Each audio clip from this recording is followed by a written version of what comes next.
ವಿದ್ಯಾಮಾನ್ಯ ತೀರ್ಥ ಶ್ರೀಪಾದಂಗಳವರು ಹಾಗೂ ಎಲ್ಲ ವಿದ್ಯಾರ್ಥಿಗಳು ಅಧ್ಯಯನಕ್ಕೋಸ್ಕರ ಅಂತ ತಿರುಚಾನೂರಿನಲ್ಲಿ ನೋಡಿದ ಅನೇಕ ಸಜ್ಜನರಿಗೆ ಗೊತ್ತು. ಅಲ್ಲಿ ಒಂದು ಶ್ರೀಮಠದ ಸತ್ಯಜ್ಞಾನ ತೀರ್ಥರೇ ಸ್ಥಾಪನೆ ಮಾಡಿದ ಪ್ರಾಣದೇವರು ಇರುವಂತಹ ಒಂದು ಮಠ ಇದೆ, ಚಿಕ್ಕದು. ಅಲ್ಲಿಯೇ ಸತ್ಯಜ್ಞಾನ ತೀರ್ಥರು ಪಾಠ ಪ್ರವಚನಗಳನ್ನು ಮಾಡಬೇಕು.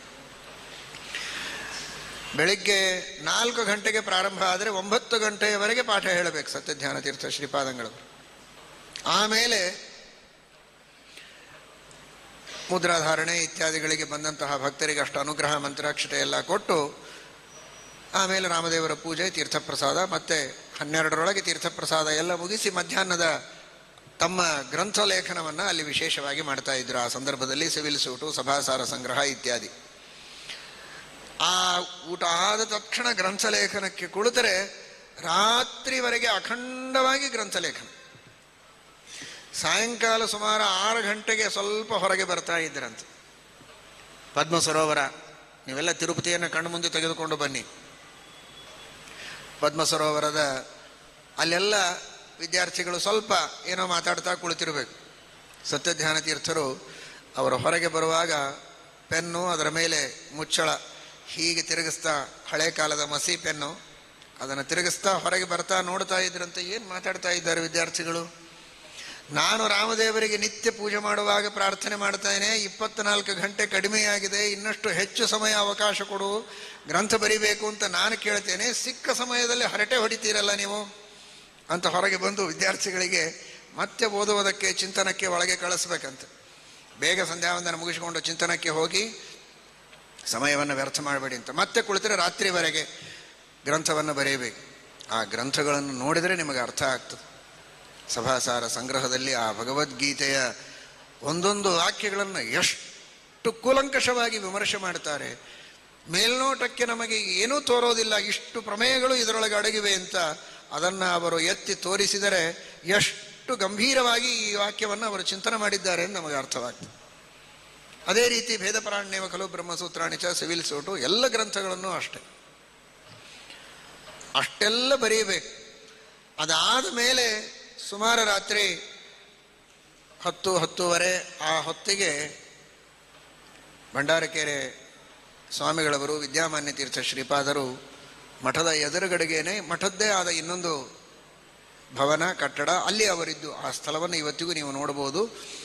ಅಲ್ಲಿ ಅವರು ತಮ್ಮ ಅಧ್ಯಯನವನ್ನು ಮಾಡ್ತಾ ಇದ್ದರೆ ಸ್ವತಃ ಸತ್ಯಜ್ಞಾನ ತೀರ್ಥರು ವಿದ್ಯಾಮಾನ್ಯ ತೀರ್ಥರಿರುವ ಸ್ಥಳಕ್ಕೆ ಹೋಗಿ ಏನಾದರೂ ಬೆಳಗ್ಗೆ ಹೇಳಿದ ಪಾಠದಲ್ಲಿ ಏನಾದರೂ ಜಿಜ್ಞಾಸೆ ಇದೆಯಾ, ಅದರ ಬಗ್ಗೆ ಏನಾದರೂ ಚಿಂತನೆ ಮಾಡಬೇಕಾದದ್ದು ಉಂಟು ಅಂತ ಕೇಳಿ 12-12:30ವರೆಗೆ ಅಲ್ಲಿಯೇ ಇದ್ದು ಅವರ ಎಲ್ಲ ಪ್ರಶ್ನೆಗಳಿಗೆ ಉತ್ತರವನ್ನು ಕೊಟ್ಟು ಬರಬೇಕು. ಬಂದ ಮೇಲೆ ಮಲ್ಕೊಳ್ಳೋದು ಅಲ್ಲ.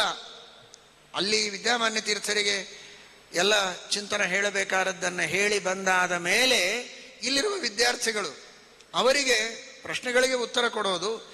ಎಲ್ಲ ಟೀಕಾಕಾರರ, ಟಿಪ್ಪಣಿಕಾರರ, ಜ್ಞಾನಿಗಳ, ಮಹಾನುಭಾವರ, ವಿಶೇಷವಾಗಿ ದ್ವೈತದ್ಯುಮಣಿಕಾರರ ಮೇಲೆ ಅವರಿಗೆ ಅಭಿಮಾನ, ಅವರ ದೌಹಿತ್ರವಂಶ ಅನ್ನೋದಕ್ಕೆ. ಆ ದ್ವೈತದ್ಯುಮಣಿಕಾರರ ಮಹಿಮೆ, ಅಲ್ಲಿ ಬರುವ ಪರಿಷ್ಕಾರಗಳು, ಆಗಿನ್ನೂ ಮುದ್ರಣವಾಗಿರಲಿಲ್ಲ, ಹಸ್ತಲಿಖಿತವಾದ ಪುಸ್ತಕ ಅದು. ವಿಶೇಷವಾಗಿ ಆ ಎಲ್ಲ ವ್ಯಾಖ್ಯಾನಕಾರರ ಪರಂಪರೆ, ಅದರ ಮಹತ್ವ, ಅಧ್ಯಯನದ ಬಗ್ಗೆ ವಿಶೇಷ ಪ್ರೋತ್ಸಾಹ, ಇದನ್ನೆಲ್ಲ ಮಾಡ್ತಾ ಮಾಡ್ತಾ ಹಾಗೇ ನಿದ್ರೆ ಬಂದರೆ ಸ್ವಲ್ಪ ಹೊತ್ತು ಮಲಗೋದು, ಮತ್ತು 4 ಗಂಟೆಗೆ ಪಾಠ ಪ್ರಾರಂಭ. ಇದು ತಿರುಚಾನೂರಿನಲ್ಲಿ ನಿರಂತರ ಪಾಠ ಪ್ರವಚನ. ಎಲ್ಲ ಊರುಗಳಲ್ಲಿ ಇದೇ ರೀತಿ ಅವರು ಮಾಡ್ತಾ ಇದ್ದದ್ದು. ವಿಶೇಷವಾಗಿ 6 ವರ್ಷಗಳವರೆಗೆ ಈ ಗ್ರಂಥ ರಚನೆಯನ್ನು ಮಾಡುವಾಗ ಒಂದು ಕಡೆಗೆ ಅವರಿದ್ದಾಗ ಅವರ ದಿನಚರಿ ಹೀಗಿತ್ತು, ಒಂದು ಕ್ಷಣ ಬಿಡುವಿಲ್ಲ. ಆ ರೀತಿ ಅಖಂಡವಾಗಿ 6 ವರ್ಷಗಳವರೆಗೆ ತಿರುಚಾನೂರಲ್ಲಿ ಇದ್ದು ಈ ಎಲ್ಲ ಗ್ರಂಥಗಳ ರಚನೆಯನ್ನು ಮಾಡಿದ್ದಾರೆ ಮಹಾನುಭಾವರು, ಶ್ರೀಮತ್ ಸತ್ಯಜ್ಞಾನ ತೀರ್ಥ ಶ್ರೀಪಾದಂಗಳು.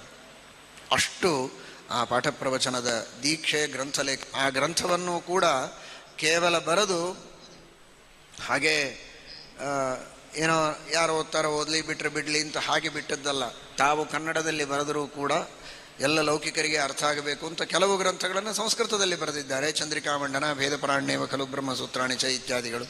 ಸಿವಿಲ್ ಸೂಟ್, ಸಭಾಸಾರ ಸಂಗ್ರಹ ಮೊದಲಾದ ಗ್ರಂಥಗಳನ್ನು ಕನ್ನಡದಲ್ಲಿ ಬರೆದು ಎಲ್ಲರಿಗೆ ಉಪಯೋಗ ಆಗಬೇಕು ಅಂತ ಎಲ್ಲ ಭಾಷೆಗಳಲ್ಲಿಯೂ ಮಾಡಿಸಿದ್ದಾರೆ. ತಮಿಳು, ಮರಾಠಿ,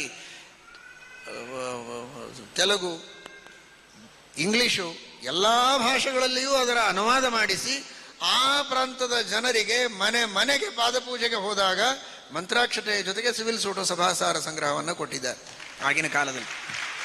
ಇವತ್ತಿಗೂ ವಿಜಯವಾಡ, ರಾಜಮಹೇಂದ್ರಿ ಆ ಪ್ರಾಂತದಲ್ಲಿ ನಾವು ಸಂಚಾರ ಮಾಡುವಾಗ ಪಾದಪೂಜೆಗೆ ಮನೆಗಳಿಗೆ ಹೋದಾಗ ಅವರ ಮನೆಯಲ್ಲಿ ಹಳೆಯ ಪುಸ್ತಕಗಳನ್ನು ಇಟ್ಟುಕೊಂಡಿದ್ರೆ ಅದರೊಳಗೆ ಸಿವಿಲ್ ಸೂಟು ಸಭಾಸಾರ ಸಂಗ್ರಹ ಅವರವರ ಭಾಷೆಯಲ್ಲಿದ್ದ ಪುಸ್ತಕ ಇವತ್ತಿಗೂ ನೋಡ್ಲಿಕ್ಕೆ ಸಿಗ್ತವೆ.